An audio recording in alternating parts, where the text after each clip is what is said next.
Hi everyone, I'm Liz Anderson from Houghton Mifflin Harcourt, and I'm going to share with you some of our picks for your book clubs this coming summer and into the fall. So I'm going to start with a memoir out on May 18th called Punch Me Up to the Gods by Brian Broom.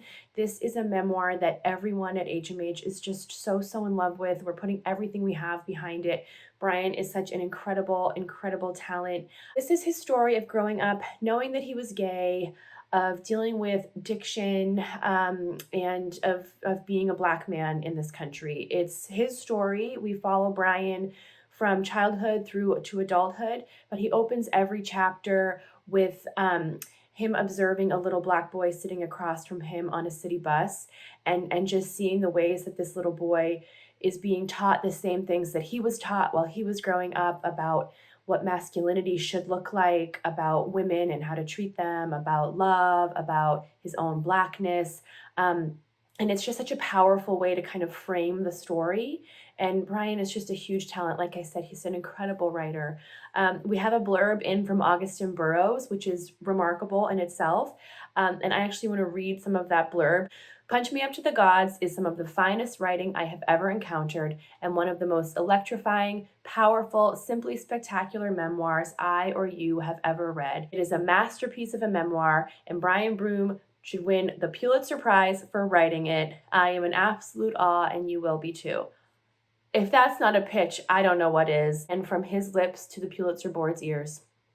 Okay, on to Yes, Daddy by Jonathan Parks Ramage, which is a gothic, literary, queer suspense mashup set in the Hamptons, and is for fans of books like The Perfect Nanny. Our protagonist, Jonah, is a young, unsuccessful playwright living in New York City, and he becomes involved with an older man, and he takes him to the Hamptons for the summer and shows Jonah a whole new world of fancy dinners and elegant friends and wealth and lavish homes. But Jonah soon realizes that there is something sinister kind of lurking underneath it all. And the events of the summer come to a boil with an ending that you will not forget. I love this package. It is so perfect for summer. I hope everyone is reading this page turner by the pool in their own little pink float. And this comes out May 18th. Next is Rachel to the Rescue by Eleanor Lippman. This is a book that could only come out now, and I say that because it is typical, charming Ellie Lippman romantic comedy meets political satire, and it just happens to take place around the Trump White House. So our protagonist, Rachel, is working in the White House Office of Records Management, where her job is to literally tape back together the documents that the president has torn up. And Ellie based this on a real job that actually existed in the Trump administration. Until one day, Rachel is fired after she makes some disparaging remarks about the president in a reply all incident.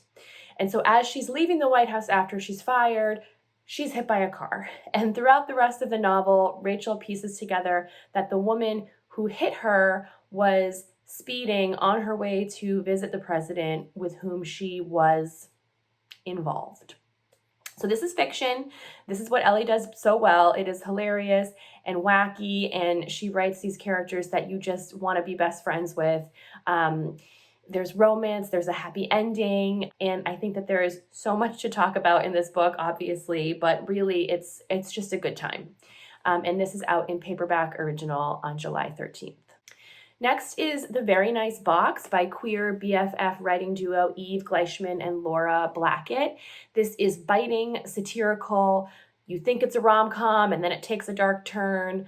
It's for readers of Eleanor Oliphant is Completely Fine and Severance. So basically, a young woman, Ava, who is an engineer at an IKEA-like company in Brooklyn, is very much a loner. She disagrees with the team bonding aspects of her company's credo. And then she gets a new boss, Matt, and he takes a very strong interest in her. He's like hell-bent on getting to know her.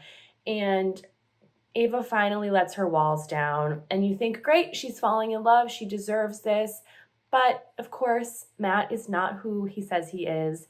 And Ava finally comes to that shocking realization at the end of the book, and this has one of the most satisfying endings that I have ever read. This comes out July 6th.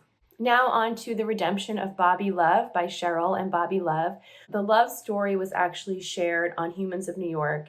It was shared over a series of 11 posts that got hundreds of thousands of likes and comments, and people were really on the edge of their seats.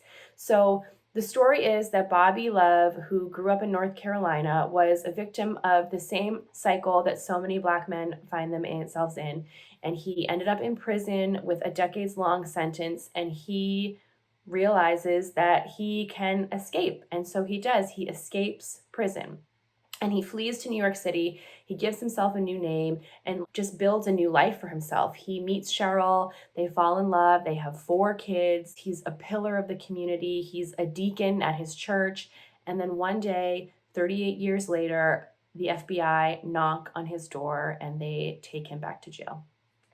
So this is the story of him and his wife's their love story. They are still so very much in love. And it's really a call for prison reform and for a new understanding of growing up Black in this country. And it asks you to think about, how his community in New York benefited from him being there and what they would have missed out on had he stayed in prison. This book is just so good. It is like action-packed, and it is a call for justice all wrapped up in a love story. It's just so great.